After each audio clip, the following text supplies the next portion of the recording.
Alkisah seorang konglomerat yang sangat kaya raya menulis surat wasiat. Barang siapa yang mau menemaniku selama 40 hari di dalam kubur setelah aku mati nanti, akan aku beri warisan separuh dari harta peninggalanku.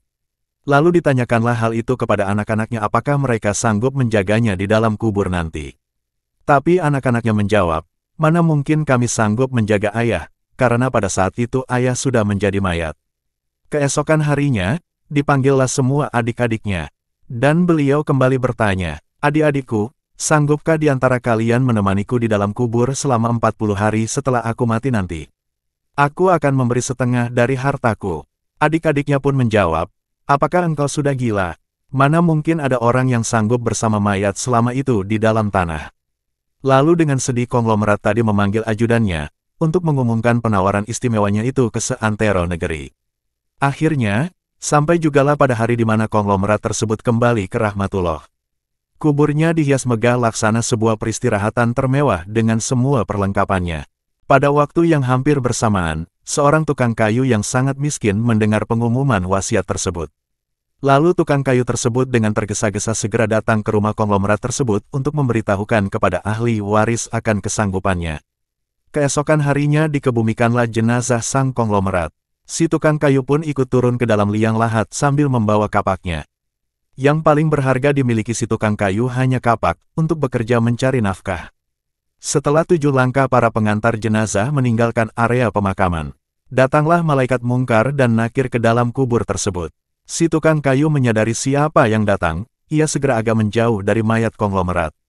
Di benaknya, sudah tiba saatnya lah si konglomerat akan diinterogasi oleh malaikat mungkar dan nakir.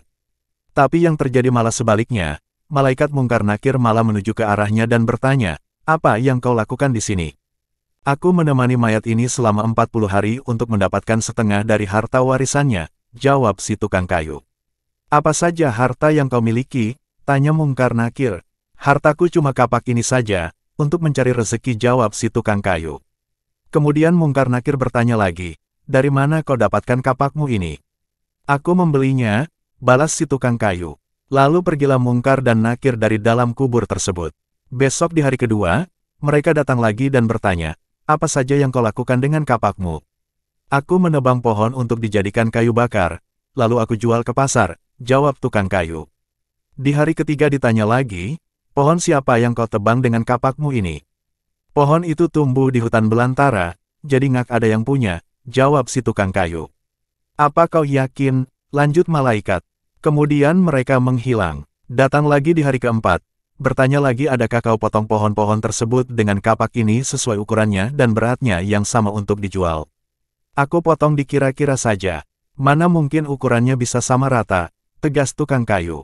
Begitu terus yang dilakukan malaikat mungkar nakir, datang dan pergi sampai tak terasa sekarang 39 hari sudah.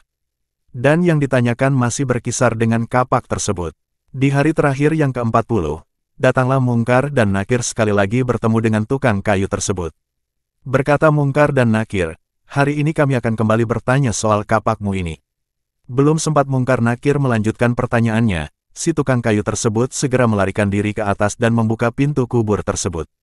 Ternyata di luar sudah banyak orang yang menantikan kehadirannya untuk keluar dari kubur tersebut.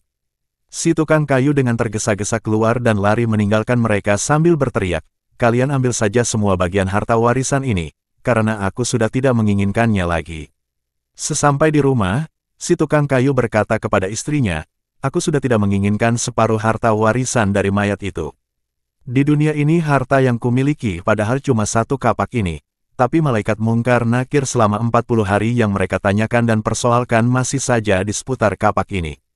Bagaimana jadinya kalau hartaku begitu banyak? Entah berapa lama dan bagaimana aku menjawabnya.